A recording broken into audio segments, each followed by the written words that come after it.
Bab 1079. Thomas sudah membawa orang-orangnya mengelilingi bandara. Katanya, Naomi juga ada di sana. Mungkin Nona Tracy juga berpikiran sama dengan Anda, ucap Ryan. Selidiki dengan cermat. Harus menemukan mereka, perintah Daniel. Baiklah, Ryan melanjutkan perintah. Daniel memandang keluar jendela. Cuaca gelap dan suram seolah akan terjadi sesuatu. Ia selalu merasa ada sesuatu yang salah. Tiba-tiba, mobil keluarga Moore melesat dari samping. Kecepatannya secepat angin. Pengawal yang menyetir mobil berseru, "Paula itu, hebat sekali keterampilan menyetirnya. Hartono tidak ada. Kamu tidak bisa melewatinya. Pelan-pelan menyetir, hati-hati." Ryan mengingatkan, "Baik, seharusnya mereka juga menuju bandara." Ryan menoleh menatap Daniel. "Tuan Daniel, Anda jangan cemas. Orang kita banyak. Meskipun Linda juga memiliki sayap tidak dapat terbang keluar dari kota Bunaken." "Ya," Daniel merespon. Lalu mengeluarkan ponsel menelepon pihak polisi. Ia bertanya perihal Linda melarikan diri. Ia ingin mencari petunjuk dari itu. Di saat bersamaan, Tracy sedang melihat cuaca gelap di luar. Ekspresinya benar-benar suram. Walaupun sudah diobati dan penyakit lamanya sudah membaik, tetapi setiap bertemu hari hujan, hatinya entah kenapa menjadi gelisah. Barusan ia juga menganalisis semua masalah. Pada dasarnya kesimpulannya sama dengan Daniel. Ia sekarang berpikir kembali. Tadi siang saat ia pergi, Windy seperti berbicara dengan ragu. Ekspresi yang rumit. Sepertinya dia sedang mengalami siksaan hati nurani. Tetapi Tracy percaya, Windy tidak mungkin menyakiti Carla. Ia melakukannya demi menyelamatkan Denny. Jadi terpaksa mendengarkan perintah orang itu dan membawa Carla pergi. Tetapi, tindakannya ini tetap menyusahkan. Carla diracuni oleh Victoria. Ia sudah sangat menderita kesakitan. Pengobatannya baru saja membaik. Sekarang sudah diculik pergi. Tubuh lemahnya sama sekali tidak bisa menahan rasa sakit. Jika terjadi sesuatu, Tracy tidak berani membayangkannya. Anda sudah menganggap Windy sebagai adik. Tapi dia malah mengkhianatimu demi seorang pria. Benar-benar menyebalkan. Paula berkata dengan marah. "Jika aku menangkapnya, aku pasti akan menusuknya berkali-kali." "Jika itu kamu, ada orang yang menculik Hartono dan mengancammu. Apa yang akan kamu lakukan?" tanya Tracy balik. "Aku akan mengandalkan kemampuanku untuk menyelamatkannya. Jika tidak bisa diselamatkan, kita mati bersama. Aku tidak akan melibatkan orang lain. Juga tidak akan mengkhianati Nona, apapun alasannya." Paula menjawab tanpa ragu. "Bagus." Tracy menepuk pundak Paula. Hatinya agak tersentuh. Tetapi ketika teringat Windy, hatinya kecewa lagi. Ia benar-benar sudah memperingatkan. Tetapi ia tidak bersikap waspada terhadap Windy. Ia sama sekali tidak pernah berpikir Windy akan mengkhianatinya. Sekarang ia masih tidak berani mempercayai kenyataan ini. Pada akhirnya, ini terjadi karena Daniel pria jahat itu. Paula jadi marah. Kalau bukan karena ia menyembunyikan Linda dan menyerahkan kepada pihak polisi, bagaimana mungkin bisa terjadi hal ini? Seharusnya diberikan pada kita. Ditembak mati dan masalah berakhir. Tracy tidak mengatakan apa-apa. Paula memang orang yang bertemperamen kuat dan bicaranya lugas. Tetapi semua yang dia katakan adalah fakta. Tiba-tiba Tracy teringat sesuatu. Meskipun Linda adalah orang yang dapat memprediksi situasi kedai demi dirinya dapat bebas, ia mengirim orang untuk menculik Denny dan mengancam Windy. Tetapi keluarga Hilton sudah runtuh. Jika memang Linda melarikan diri dari penjara secara kebetulan, tapi dari mana ia bisa mendapatkan mobil Wollens dan membawa Windy serta Carla pergi? Pasti ada orang yang membantunya dari belakang. Tetapi Devina sudah mati. Victoria juga mati. Johnson masuk penjara. Siapa lagi yang dapat membantunya? Selain itu, orang ini dapat membantunya menyamarkan mobil Wollens. Orang ini pasti bukan orang biasa. Siapa dia sebenarnya? Tracy benar-benar tidak paham. Aneh. Paula tiba-tiba berbicara. Secara logika, Linda seorang diri membawa Windy dan Carla pergi. Seharusnya mereka akan cepat ditemukan. Naomi telah membawa banyak orang ke sana. Kenapa masih belum bisa menemukannya? Bab 1080. Jangan-jangan tidak ke bandara. Seorang pengawal wanita lain bernama Cecil menebak. Tidak mungkin. Paula sangat yakin. Terus-menerus di kota Bunaken. Bukankah cari mati? Selama meninggalkan kota Bunaken, ia baru bisa hidup. Jadi, dia pasti pergi ke bandara. Atau mungkin dia menyamar. Tanya Cecil lagi. Sekalipun dia menyamar, Naomi juga tetap bisa menemukannya. Paula merasa aneh. Naomi sengaja membawa Roxy ke sana. Roxy ahli mengenali orang. Entah Linda menyamar seperti apa, Roxy pasti bisa mengenalinya. Kalau begitu aneh sekali. Cecil berpikir lalu berkata lagi. Kota Bunaken hanya ada satu bandara ini. Jangan-jangan pergi dengan kereta api. Omong kosong. Kereta api kota Bunaken tidak ada yang menuju ke luar negeri. Paula memutar mata ke atas. Pergi ke kota lain juga dapat dengan cepat ditemukan oleh kita. Salah. Tracy tiba-tiba teringat satu hal. Naik mobil 1 jam ke kota Polina. Di sana ada bandara internasional. Hah. Paula lekas memperlambat kecepatan mobil. Jangan-jangan. Mereka sudah pergi selama 1 jam. Tracy melihat jam di tangan. Putar arah di depan. Naik tol ke bandara Polina.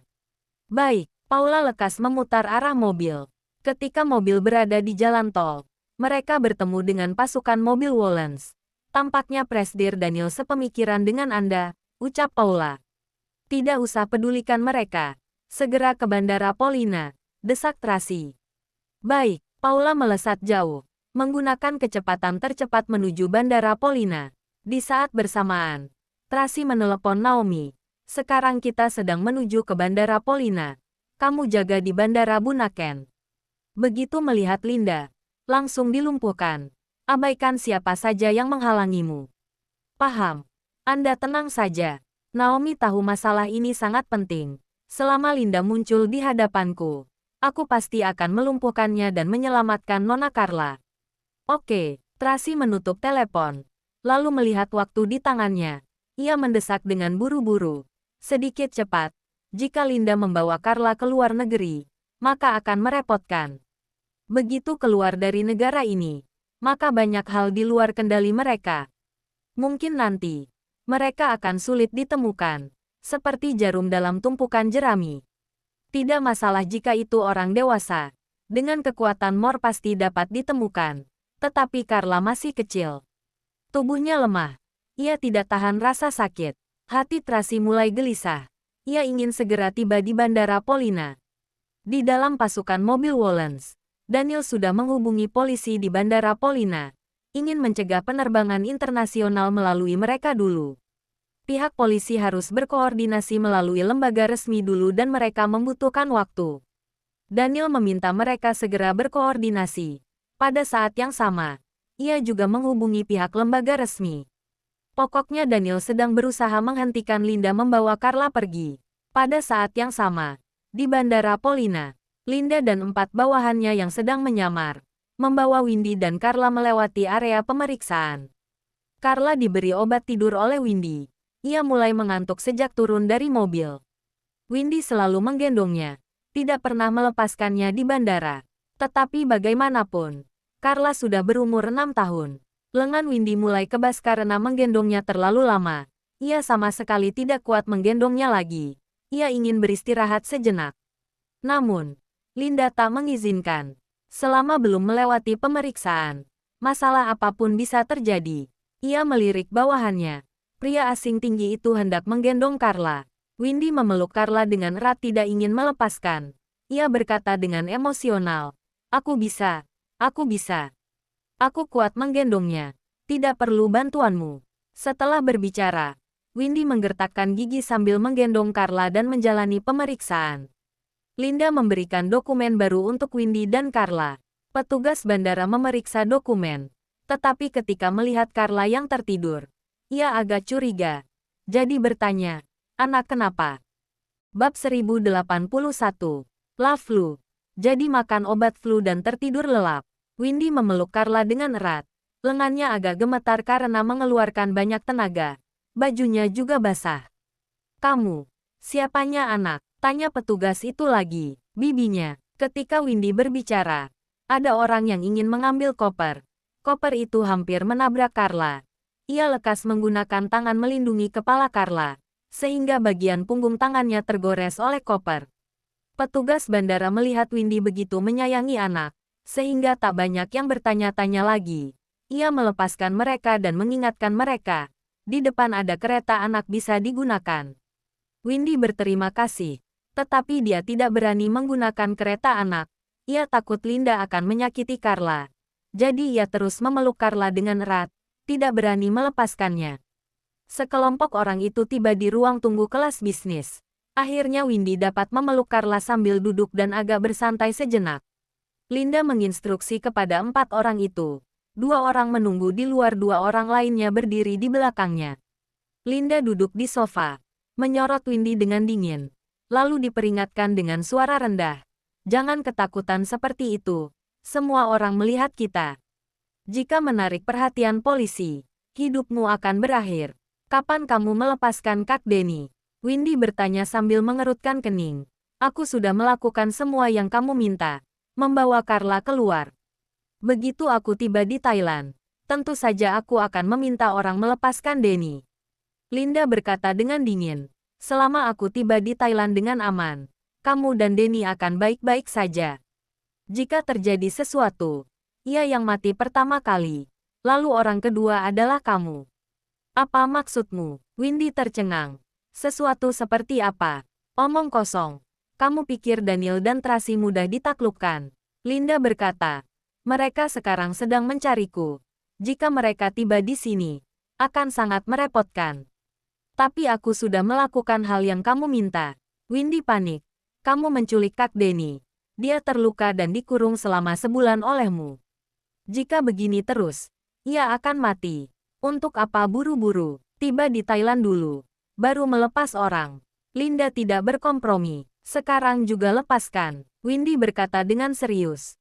Kalau tidak, aku akan berteriak. Kamu. Linda mengamati para petugas polisi yang sedang berpatroli di luar. Ia menggertakkan gigi. Sekarang aku dan anak berada di tanganmu. Kita adalah sandera berguna bagimu. Kak Denny tidak ada hubungannya. Untuk apa kamu mengurungnya? Windy berkata dengan tergesa-gesa. Selama kamu melepaskan dia, aku akan mendengarkan kata-katamu. Bagaimana kalau kamu bermain trik? Linda sangat berhati-hati. Setelah mengalami berbagai hal dan mengalami banyak frustrasi. Akhirnya sekarang ada orang yang membantu. Ia baru bisa memiliki kesempatan untuk melarikan diri. Ini adalah peluang terakhirnya. Jika terjadi sesuatu lagi, ia akan benar-benar sulit melarikan diri. Kamu terlalu meninggikanku, Windy berkata sambil tersenyum pahit. Aku hanyalah orang biasa. Saya bisa memainkan trik apa? Apalagi masih ada Carla. Bagaimana bisa aku melarikan diri sambil menggendongnya? Coba saja kalau berani. Linda merasa ucapannya benar. Ia selalu meremehkan Windy. Lah merasa Windy hanyalah pengikut Tracy yang penurut. Tidak ada kemampuan atau kecerdasan apapun. Sama sekali tidak bisa lolos dari genggaman tangannya. Selain itu, masih ada Carla. Kartu AS-nya. Jadi, Linda menelpon.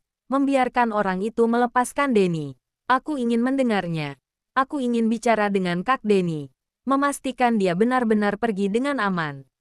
Windy mendekat dengan semangat. Berisik sekali. Linda menyerahkan ponsel kepadanya dan bergumam kesal. Duduk sana. Bau keringat. Bau sekali. Windy menggendong Carla sambil memegang ponsel. Halo, Kak Denny. Kak Denny. Windy, suara Denny sangat lemah. Jangan pedulikan aku. Aku bisa melindungi diriku. Kak Denny. Windy menangis ketika mendengar suara Denny. Maafkan aku. Aku yang melibatkanmu. Jika bukan karena aku, kamu juga tidak akan ditangkap. Bab 1082. Bukan karenamu, Kak Denny. Mereka akan segera melepaskanmu. Di dalam kartu bangku masih ada 200 juta. Kode sandinya adalah ulang tahun Carla. Kamu gunakan saja untuk memeriksa lukamu. Ketika Windy berbicara, suara di bandara mengumumkan bahwa penerbangan pesawat ke Chiang Mai, Thailand akan berangkat. Linda langsung mengambil ponsel dan mematikan telepon itu. Aku belum selesai bicara. Plak, Windy baru saja ingin bicara. Linda langsung menamparkan wajahnya dan menyeringaikan gigi. Wanita jalang. Banyak sekali omong kosongmu. Apa kamu ingin membocorkan informasi itu? Aku tidak. Windy meneteskan air mata. Kak Denny terluka karena aku. Tenaga untuk berbicara saja tidak ada. Aku membocorkan rahasia apa? Aku hanya takut akan melibatkannya lagi. Benar juga. Linda berpikir benar juga kata-katanya. Demi pria ini, kamu bahkan mengkhianati Tracy. Bagaimana bisa kamu membantunya dari mara bahaya? Selain itu, sekarang dia sudah mau mati karena penyakitnya. Mana ada tenaga melakukan hal lain lagi? Windy menundukkan kepala, meneteskan air mata tak berhenti. Sudahlah. Gendong anak pergi. Sudah mau naik pesawat. Linda memerintah. Sedikit cepat. Windy menggendong Carla dan berdiri. Lalu mengikuti dari belakang. Dua orang pengawal asing terus mengawasinya. Jangankan bermain trik, Windy saja tak berani mendongakkan kepala. Antrian masuk pesawat sangat panjang. Tetapi Linda memesan kelas bisnis. Jadi dapat melalui pintu akses khusus. Sekelompok orang itu sedang menunggu pengecekan tiket di kelas bisnis. Windy menoleh. Tidak ada orang yang mengejar mereka. Ia benar-benar cemas. Jika begini terus, mereka sungguh akan terbang ke luar negeri. Pada saat yang bersamaan, Tracy membawa orang-orang tiba di bandara. Setelah turun dari mobil, mereka buru-buru berlari ke area pemeriksaan. Cecil dan pengawal lain bergegas memeriksa keberadaan Linda. Paula sedang menelepon, menghubungi manajemen Bandara Polina. Mereka ingin mencari petunjuk dari CCTV bandara. Cara begini akan lebih cepat. Tetapi, waktu mereka sangat terbatas. Mereka berkejar-kejaran dengan waktu. Entahlah menghubungi siapapun tetap harus membutuhkan waktu untuk verifikasi. Tracy panik sekali. Dia berdiri di ruang utama bandara. Melihat orang-orang yang lalu lalang di sekelilingnya. Ia ingin menemukan Carla. Ia sudah mau gila. Berdasarkan prediksi waktu. Jika semuanya lancar, di saat ini Linda sudah membawa Carla masuk pesawat. Tidak tahu mereka akan kemana. Begitu meninggalkan kota Bunaken, akan susah mencari mereka. Dalam kepanikan itu, Tracy menghalangi setiap anak yang kurang lebih sama besarnya dengan Carla. Dia ingin memeriksa, apakah itu adalah Carla yang sedang menyamar. Tetapi semuanya salah. Kamu sedang apa? Kenapa menarik anakku? Para orang tua menegur Tracy dengan marah. Ada juga orang tua yang memanggil satpam. Wanita gila ini menarik anak-anak dan menakuti putriku. Aku sedang mencari putriku. Tracy menjelaskan. Ini anakku. Sudah. Mungkin anaknya hilang. Jangan panik. Kita semua orang tua. Bertoleransilah padanya. Dasar gila. Para orang tua itu membawa anak-anak pergi dengan marah. Tracy tak punya arah. Tidak tahu cara mencarinya. Sedangkan di saat ini, Cecil tidak menemukan petunjuk apapun. Orang yang Paula hubungi harus melakukan pengajuan kepada atasan dulu. Mereka masih perlu memverifikasi identitas mereka. Paula mengamuk. Sekarang ini masalah darurat. Menunda 1 menit saja bisa menjadi masalah besar. Tak bisakah mengutamakan masalah ini dulu? Maaf, kami melakukan sesuatu sesuai prosedur. Kamu, Tracy. Di saat ini, terdengar suara familiar. Tracy menoleh. Ia melihat sosok Daniel sedang buru-buru lari mendekat. Ia menunjuk akses khusus. Masuk dari sana. Aku sudah mengaturnya. Cepat. Tracy lekas memanggil pengawalnya berjalan ke akses khusus itu. Kamu sudah memeriksanya. Penerbangan apa? Sambil berlari, Tracy bertanya dengan buru-buru. Ke Chiang Mai, Thailand. Bab 1083. Linda sungguh pintar mencari tempat.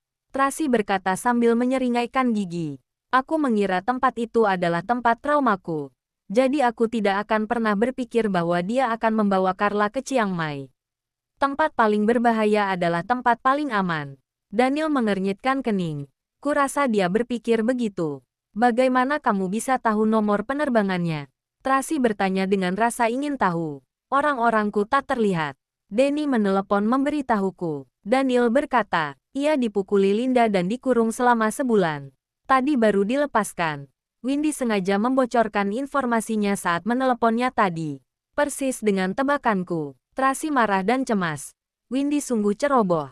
Kenapa tidak langsung memberitahuku? Aku bisa menyelamatkan orang. Untuk apa ia menerima ancaman Linda? Keprihatinan berubah menjadi masalah. Daniel lebih objektif. Sekarang mereka sudah masuk pesawat.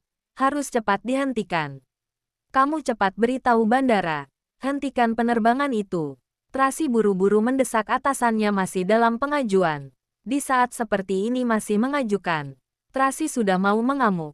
Jika terjadi sesuatu dengan putriku, mereka akan berakhir. Di sini bukan negara Emron. Tidak ada hak istimewa. Daniel mengingatkan.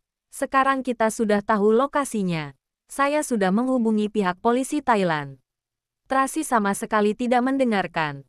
Dia melangkah dengan cepat menuju pintu ruang tunggu penerbangan. Di saat ini, Linda dan yang lainnya sudah masuk pesawat. Linda menghela napas lega sedikit. Pesawat akan segera terbang. Akhirnya dia bisa pergi ke tempat mengerikan ini dengan aman. Di tangannya ada kartu AS. Ia tidak takut dikejar oleh keluarga Moore dan keluarga Wollens. Ia sudah memikirkan dengan baik tinggal di Chiang Mai sementara waktu dulu. Setelah badai berlalu, baru mencari tempat yang lain. Setelah tiba di Thailand kamu akan melepaskan kami kan? Windy bertanya dengan ketakutan. Diam. Linda bergumam rendah lalu melihat sekeliling dengan serius. Ia takut ada yang mendengar. Tidak ada gunanya membawa kami. Windy menekankan suaranya. Carla berada di tanganmu, Presdir Daniel dan Kak Tracy pasti mengejarmu. Lebih baik kamu melepaskan kami. Mereka pun tidak akan memburumu. Kamu kira aku bodoh? Linda mengernyitkan kening berbicara dengan suara rendah. Aku membunuh Bibi Juni dan pernah menginjak kepala Tracy menghinanya. Ia pasti tidak akan melepaskanku. Jika di tanganku tidak ada kartu AS ini, mereka tidak akan berani padaku. Tapi, tutup mulutmu. Linda menunjuknya mengancam. Bicara lagi. Aku akan membunuhmu. Windy tidak berani bicara lagi. Ia hanya memeluk Carla dengan erat. Nona, anak sedang tertidur. Di saat ini pramugari mendekat dan bertanya. Harap didudukkan di tempat duduknya dan pasangkan sabuk pengaman. Pesawat akan segera terbang. Baik, terima kasih. Linda menjawab dengan sopan, lalu tersenyum kepada Windy. Ayo cepat lakukan. Ia terus digendong olehmu. Ia sudah berkeringat. Windy tidak berani bicara. Ia meletakkan Carla di atas kursi dengan hati-hati, lalu memasangkan sabuk pengaman. Di saat bersamaan, efek obat tidur sudah mau habis.